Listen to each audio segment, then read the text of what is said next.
Thank you for your patience as we adjusted our setting. I'm Jodie Ginsberg. I'm the Chief Executive of Internews Europe. I'm a journalist and a free speech campaigner, and it's really exciting to have this opportunity to talk to you about my favourite subject today, Liam.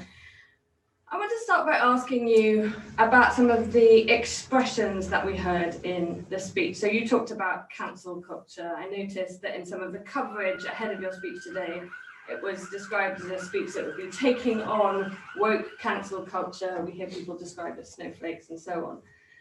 Given that the thrust of your speech is about seeing this debate not as one of being on the right, how helpful do you think that kind of terminology is in really situating this as a debate for everyone to get engaged in? Well, in giving a speech of this nature, obviously you think about where coverage will come from. I'm not a betting man, as I think I've said to you before, but if I were a betting man, I would have said that the centre-left newspapers will all cover the online abuse section of this speech, and the centre-right papers will all cover the woke no platforming.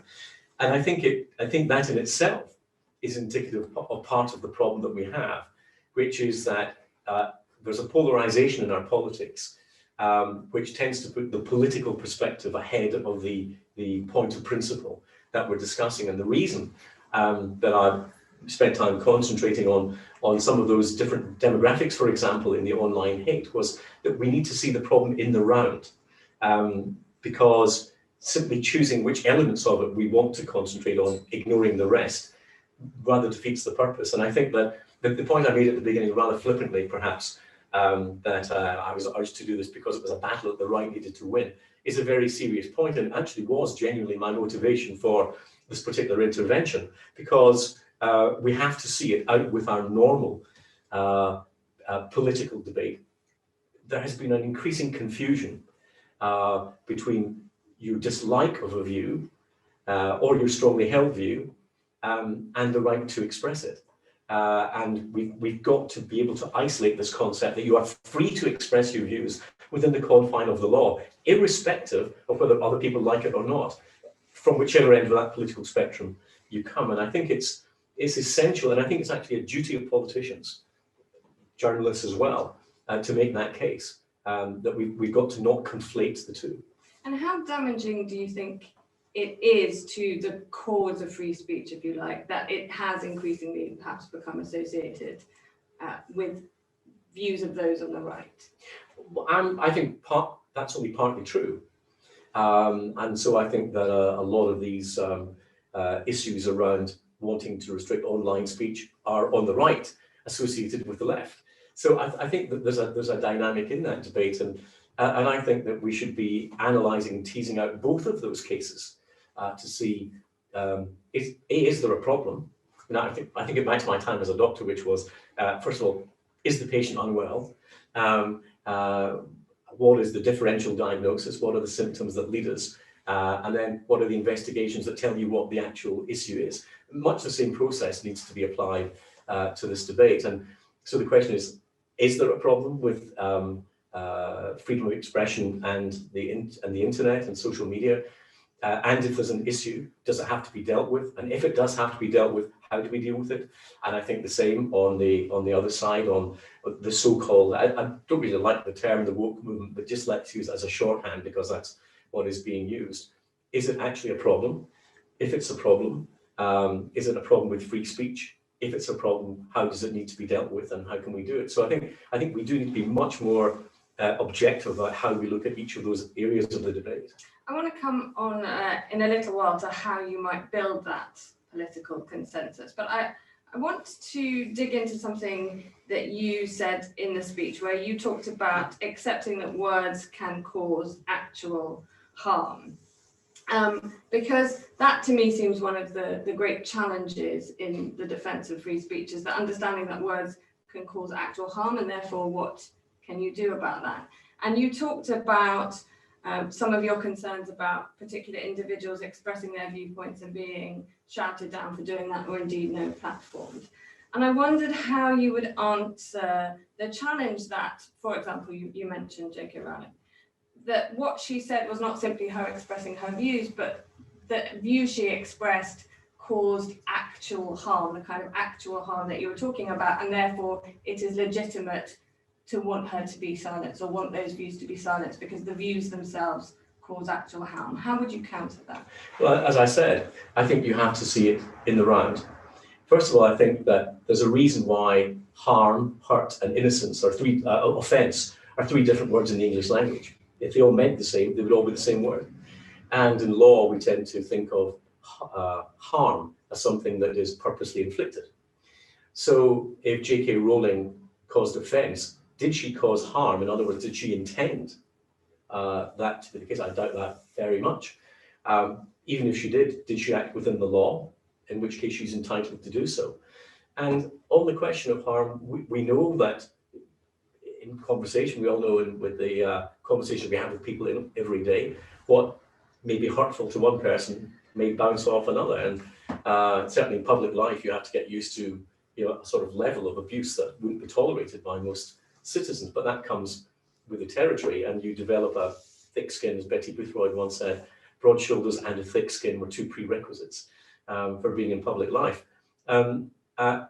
So I think first of all, the first thing is that you have to, if you're looking at redress, in producing what might be a redress for an individual, is there a wider harm that you're causing to society by restricting its freedom of expression? And I think that's a very important debate. And I think that you can't therefore look at the concept of harm, even if you're looking at harm, as I defined it, in only one context, in only one part of the spectrum. You have to look at it as the whole. But also, what are we doing to improve the resilience of people to that? I mean, it takes us sort of into this debate that worries me hugely in our universities about so-called safe spaces. I need a safe space or I might be harmed. Well, you cannot live life in a bubble.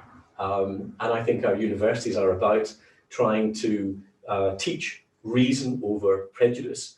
And this sort of social or cultural, I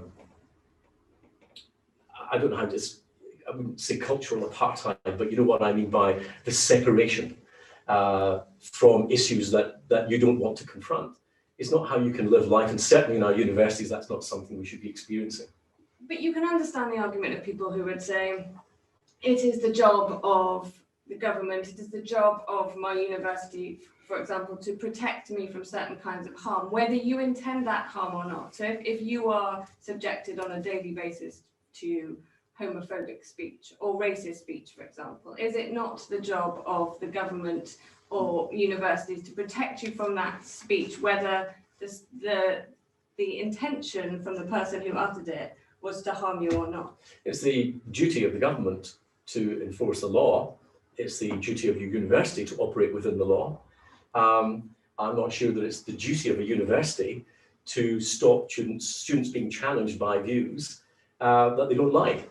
The whole point of the rigor of academic education is for you to be able to develop reasoned arguments against prejudice. That's one of the things that comes with that openness of debate. And we've got to ridiculous levels recently when there's the army are not allowed to advertise at Freshers Week in a university for recruits because someone finds that offensive in relation to Britain's colonial history. I mean, you're getting to ridiculous levels at that. So I would say that did not remotely come into my concept of harm. But you think that, for example, you might be able to differentiate between offensive speech and racist speech, for example, well, in terms of the specificity that you talk about, that laws must be specific. Do you think it's possible to construct law in such a way that could differentiate between racist speech and offensive speech, for example? Well, we have laws that stop you inciting violence, for example. The law will change its nuance over time. It always does in reflecting the society that it's in. I wonder whether the pendulum's about to swing back in the other direction. I worry about that, frankly, if it goes too far. And that, as I was saying in my speech, I worry about the resentment at some of what are obviously ridiculous restrictions, igniting a backlash that goes the other way. And this idea of cultural and social segregation at universities because you don't want to hear certain things is in many ways the very sort of social trends that the progressive left used to argue against, that we shouldn't have that sort of segregation. So I find that there's a lot of confusion in that debate. The law is always a compromise in many ways because of the way it's drafted in Parliament. And we're obviously going to have, in the very near future, some fairly robust arguments about some of these areas. But I think that, do I think that it's the university's job to protect you from views that we don't want to hear? Absolutely not, I don't. You mentioned in your speech cognitive dissonance, and I wanted to talk to you about cognitive dissonance around free speech in the government. So I think we're agreed that when you are looking to restrict freedom of expression, restrictions should be exceptional. Talked about the necessity for tests of necessity and proportionality. So I've got to ask you, in that case, how you see that the elements of the Police Crime Sentencing to Reports Bill that deal with the rights of police to restrict protests that cause serious unease fulfill those criteria. When we've heard Labour talk about the threat that that bill poses to freedom of expression, even Mark Wallace of Conservative Home talks about vague laws, which you've spoken about in this speech as being a threat to free expression. So why would you vote in favour of a bill that restricts free expression in that way? Well, just technically up to now, we've had the second reading of a bill, which is about the general contents of the bill, including increased sentencing for violent acts and rape and so on. There's a huge amount in that bill that everyone would pretty much want to see. We'll get down to the nitty-gritty of some of these clauses when we get to the committee stage of the bill. And I think that will be an occasion, I hope we get plenty of time, for examining some of these nuances. If we go back to the international definitions that I mentioned at the beginning, it does talk about exemptions and responsibilities relating to free speech when it comes to public order or public health or national security, for example. The question will always be a subjective one about where you draw that. And I think in doing so, the government has got to try to find consistency, that it's not being guilty, as you say, of cognitive dissonance in comparing one bit of legislation with another. And that can be quite difficult. You would probably agree that serious annoyance and serious unease do not meet those tests of proportionality or necessity or specificity that you would want to protect free expression, I imagine. Yes, but it does come into other areas. So someone who stands with a megaphone outside their local district councillor's house because they didn't like something that local council did and does it day and night, that causes disruption to neighbours, to children and so on. Where's the balance of rights there in terms of free expression? So you're always having to balance one off against the other. The question is, can you define in the law sufficiently rigorously that you don't actually inadvertently restrict legitimate rights? For example, what we've seen recently, people demanding the right to free expression during a pandemic, I'm not particularly sympathetic to, because I think the risk to the greater good is affected quite potentially badly by that, when there are other rights of protest, and we have a free parliament sitting during that situation. But that wouldn't pertain in other circumstances. So again, it's all of this debate needs to fall within this particular area of the debate, which is if we accept that freedom of free expression should be the rule, what are the areas where it's acceptable to curtail it and why? Well, let's talk about the other area where I think there's a lot of concern, including indeed from the Adam Smith Institute, about vagueness, and that's in the upcoming online harms bill, renamed the Online Safety Bill, which again is seeking to deal with the harms that people see online, but in a way that would devolve an awful lot of power to private social media companies to decide how to deal with speech that is, and this is a quotation from the review, legal but harmful. Should we be devolving that kind of extremely vague but very wide-reaching power to private companies? And are you concerned about what that might mean for freedom of expression online? I have a problem with the concept of harmful but legal. If the government thinks something is sufficiently harmful, then perhaps it should legislate. But if you're operating within the law, it's not for the government to say that some bits of the law, some bits of that freedom are acceptable or unacceptable. And that's where I think that the line is drawn at that legislation. Of course, for many years, and we would have regarded a kind of self-censorship of what we used to call good manners, is that we simply wouldn't have said certain things. And there have been some very interesting articles that suggest that what we're seeing today is not more abuse of speech, but just more speech. We're seeing more of it because of online than we would have seen before when it was limited to the printed page and so on, and that we might be overreacting to that. So the first question is there a real problem? So I think therefore quantifying it is essential before we take any action. And having quantified it, is it something we need to deal with? And if we need to deal with it, how? So I think those are the questions that I would want to apply to the online harms legislation as it comes forward. I think part of the reason for the delay is that it's a very difficult subject for government to deal with. There's so much subjectivity in that debate, and it may produce some fairly rigorous debates in the House of Commons. In the many years that I have been discussing this particular issue, I don't think I've yet to hear a government minister or a department accurately define harm in a way that we could deem to be proportionate. So I look forward to someone being able to do that if possible. So something we have in common. I want to ask you about a free press. It's something that you mentioned the importance of in your speech. We know that the government has a new national action plan for journalists. It talks about journalist safety, and yet we have organisations like the National Union of Journalists warning government ministers, I think most recently Jacob Rees-Mogg, not to engage in demeaning and slurs against journalists. We had the Equalities Minister earlier this year call a journalist creepy and bizarre for asking what seemed to me utterly legitimate questions at a journalist. I think you tweeted that at the Equalities Minister's tweet. Do you think that politicians have their own house in order when it comes to promoting a free press? Well, before I think it's a bit rich for journalists to complain about politicians calling them weird and creepy, given the adjectives that are often thrown at politicians.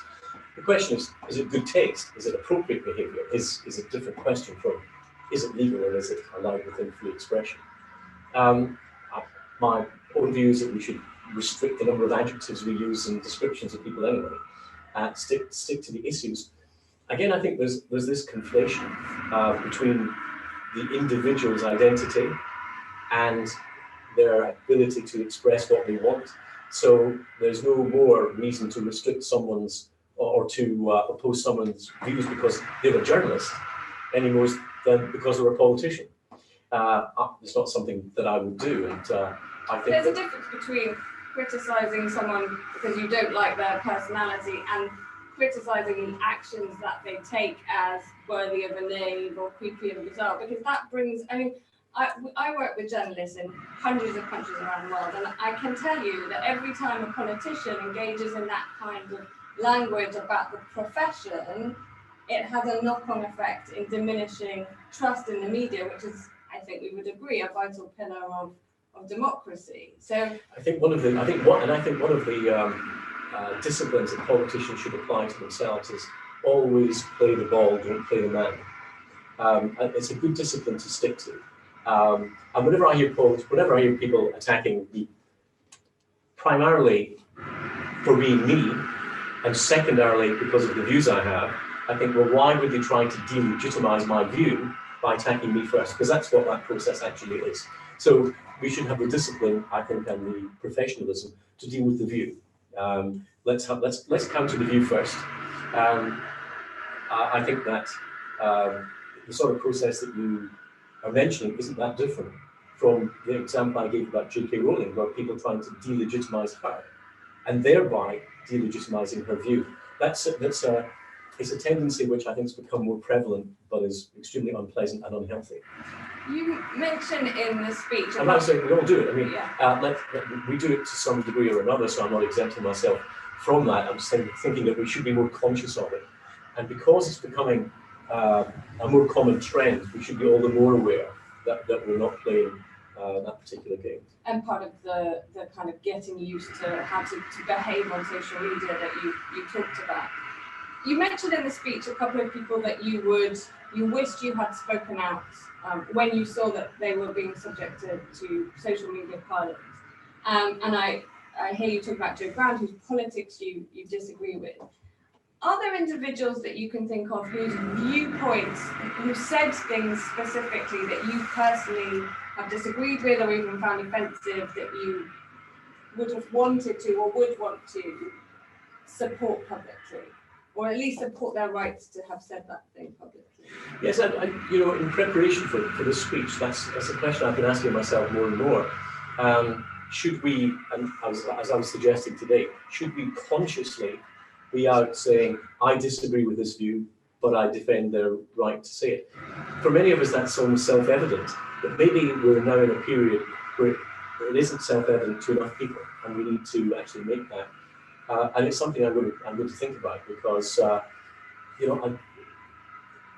are times when you don't do things and you know deep down that you should have done it. The Joe Brown thing for me was one of them. It was about contextualizing it.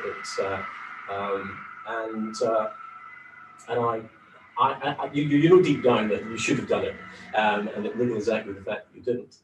And it's something that I'm aware of. I'm also very aware of the temptation, just when someone says something you really dislike on social media, to immediately hit back. And I think that's also something that we should do. I mean, I'm a great believer that don't do anything in anger anyway. It's usually your poorest point of judgment. And it's too easy to do it. Well, we have in my office staff standing off to my left here, we have a mechanism where I can't do that, not without them giving their agreement to going online. So you can put controls in place. I'm curious to know whether you think that's possible also in Parliament itself. I mean, last week we heard a couple of female politicians raising the issues of violence against women and told to speak in more temperate language. It certainly made me feel slightly intemperate at them being told to be temperate. Is that the kind of environment in which, if you had that sort of thing, you would be able to criticise it, that kind of language publicly or not? Well, I think there's a difference between not liking the language or feeling that it's intemperate and stopping it from happening. So again, I would draw the line there. Parliament, of course, is a unique place because we carry privilege. We have the ability to say things that are not said elsewhere. So it's something that we should all be very careful about how we exercise. But in Parliament, of all places, you should be free to say what you want. We are there, therefore, we're there because we are representing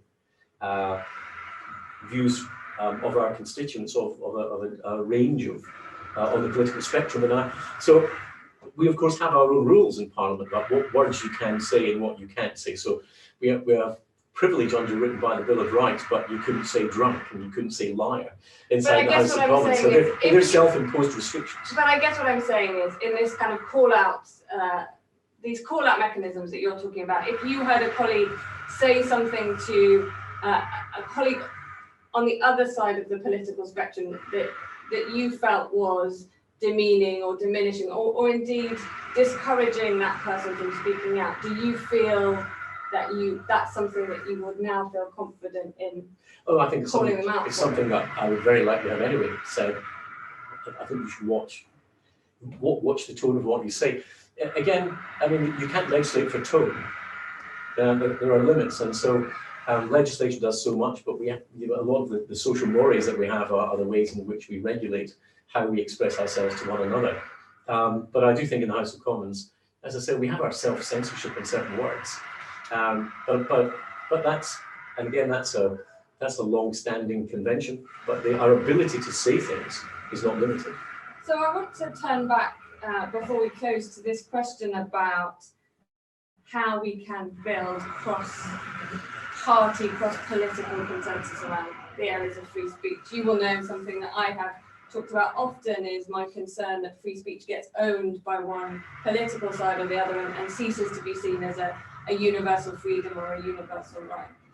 Have you thought, as you were beginning this journey and challenging your colleagues how you want to start to build consensus. Are there practical things that you can do to start to build this broader group of support for freedom of expression?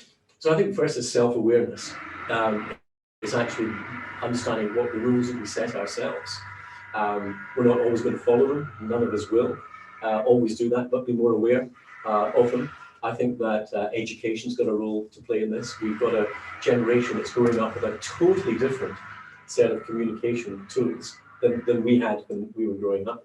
And I think that a lot of that has a role in education to be undertaken there. I mean, I mentioned about parents and teachers and bullying, for example, pointing out that these things may not be illegal to say, but going back to your earlier argument, they may be hurtful and offensive, and maybe you should avoid saying them for that reason. I think that we do need to look at the way that we all have this political discourse. And I think if I were to take one thing, it's to go back to that example I gave.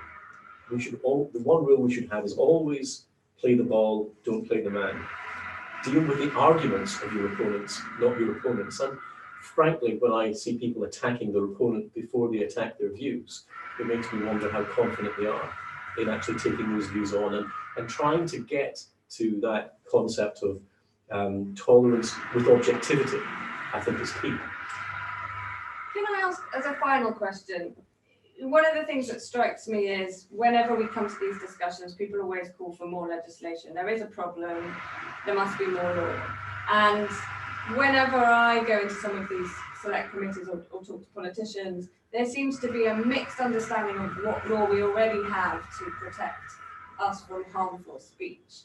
Do you think there's more that could be done to help Parliament, politicians understand the laws that we already have? And is there a way in which you can help Parliament bring a sort of greater free expression lens to some of this legislation before it gets as far as it sometimes does?